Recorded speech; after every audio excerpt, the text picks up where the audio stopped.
Hi, everybody. Welcome to Square Off. Liz, I'm tired of being interrupted at home by door-to-door solicitors. If I'm interested in what you're selling, I'll come find you. But don't come onto my property, and if you do, you can suffer the consequences. It's time to finally ban these people. Oh my gosh, every day someone wants to ban something. I'm so sick of hearing it. Why do we always have to ban things, Mark? And why are people so intolerant of each other? I have no problem with someone coming to my door. Either I answer it, or I don't answer it, or I say no thank you. And we're going to talk about it later on Square Off. Yesterday, the Ontario Liberal government laid out their budget. In it, there's $29 billion in new funds available for transit, roads, and bridges over the next 10 years. Sounds good to me. We can all enjoy more GO services, and I'm all for solving gridlock that we commuters face every single day. So just exactly where is this $29 billion coming from? Well, there is the gas tax and the newly added airline fuel tax, which is expected to bring in $135 million in 3 years. And one group says it just won't be enough to solve the many transit issues that we're facing today. Andy Manahan is the executive director at Residential Civil Construction Alliance, and he joins us today from Toronto. First off, Andy, tell us what your organization is about. Who do you represent?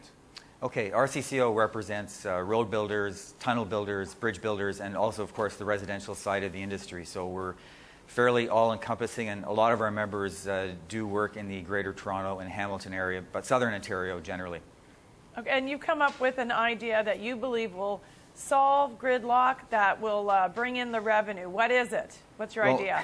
No one's ever going to solve gridlock completely, because if you don't have some congestion on the highways and the roads, then you probably don't have a robust economy. But if I can just go back one step, we commissioned a report by Harry Kitchen that was looking at fuel tax trends, and what we found was because of certain behavioral changes, people are buying hybrids, electric vehicles, and so forth, more efficient fuel vehicles. Some of those people aren't paying their fair share, let's say, in terms of paying for infrastructure, that $29 billion that you mentioned at the top. So how can we then pay for infrastructure? So you're saying the gas isn't a fair way to tax everybody for roads, because not everybody's paying their fair share on gas. It's much easier to collect on a gas tax, so it has some aspects to it that are very good. But let's take water utilities, where you pay water rates, that you pay for how much you use. So a better way would be to pay for how much per kilometer you drive. And the one solution that our organization thought would be useful, because we've looked at what's happening in the U.S., is something called hot lanes or managed lanes. And hot lanes stands for high occupancy toll lanes. Okay, so you've already got HOV lanes, that's high occupancy vehicles. Two Yep. or more people can ride in those lanes, no problem at all. You now want to add a lane with a toll for an even more express, less congested ride to wherever you're going. Has it been successful in the United States, these hot lanes? Yes, there are about 18 hot lane / HOV lanes or projects in the U.S. right now, and another 33 either under construction or underdeveloped. So they're really taking off, and they are successful in terms of managing traffic congestion.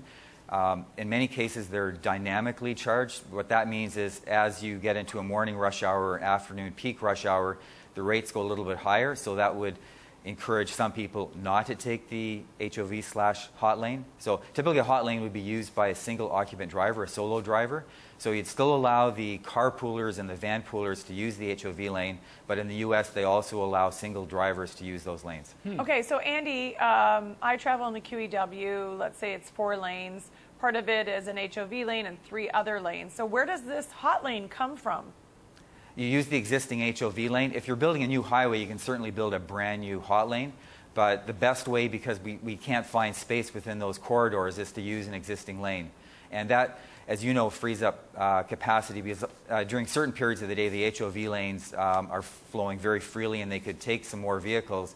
So the hot lane concept allows you to use the existing capacity more efficiently. Okay. Oh, wait, sorry, Mark. I might be too blind in the moment, but I don't understand. If you've got a normal traffic situation where 3 lanes are busy, the HOV can move more, how does taking one of the 3 lanes and making it a hot lane help the remaining 2 lanes?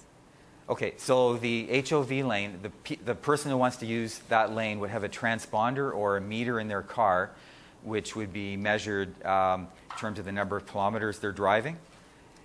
They actually have a pilot project in the state of Oregon where they do have a rebate on the gas taxes that you pay for this so-called hot lane or vehicle mile traveled concept. But so you'd have two lanes moving and two still stuck in rush hour. I know the GTA Hamilton area is unique for many respects, but in theory, you'd be moving some people out of those stuck lanes and into a more free-flowing lane. So you'd still have probably better movement in the so-called free lanes than you would otherwise.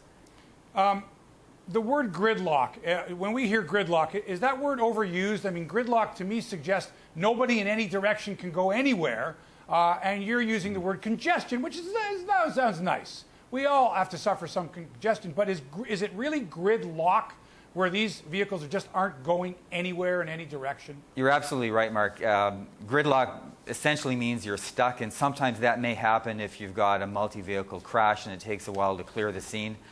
So most of the time, we drivers experience congestion, and some of it is severe and some of it is less severe. Can I ask you about the HOV lanes? Mm-hmm. If someone's in the HOV lane and they're driving exactly the speed limit, mm-hmm. and others in the HOV lane want to use it like a passing lane, yes. Doesn't that cause problems? I mean, just during rush hour, for example, if all the other lanes, like Liz was mentioning, are pretty much stuck, and you're in the HOV lane, you're expecting to go considerably faster. But all it takes is one person in that lane to be driving the limit or less with 4 passengers, mm-hmm. and there goes your theory.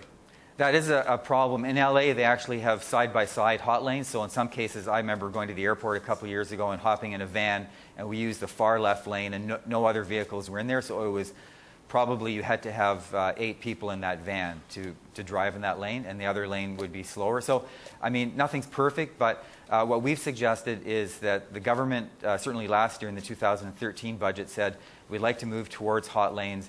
We've said next year the Pan Am Games are happening. There will be an expanded HOV network along the 400 series highways. So after the games are over, why don't we try to implement a hot lane pilot project where we'd allow maybe 3,000 people to try out that concept and see how it works. Sounds okay, good. and I still don't see how it's going to work by just changing one congested lane into a hot lane. It means only people who can afford to be in that lane will be able to be in that lane. So if you're not, depending on your economic level, you're still stuck in the jammed up lanes. Yep. And because you're going to be pushing other people out of that new lane now, the ones who can't afford it. But I'm going to get past that and ask how much it would cost what would it cost for me to travel in one of these HOT lanes? Okay. Right now, as you know, in the 407 ETR, during the peak period, it's about 30 cents per kilometer. I checked a couple of other places. Orange County in the U.S., it's about 50 cents per kilometer in peak hour. Dallas is 34 cents per kilometer, so actually higher than the 407. Wow, that's fairly significant. Well, you've got $29 billion that the Liberal government is laying out over 10 years. So far, it looks to me like about $135 million coming in. So that we've got to find ways to generate revenue so Yes. that people aren't stuck. And the way I look at it is, I want more people watching this program. So let's get them home from work in time so they can watch the show, whatever the cost is. Thanks so much. That's Andy Manham, Executive Director of the Residential Civil Construction Alliance. Thank you, Andy. Thank you so much.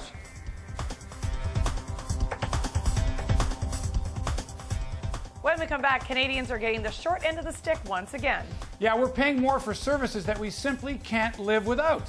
Find out more next on Square.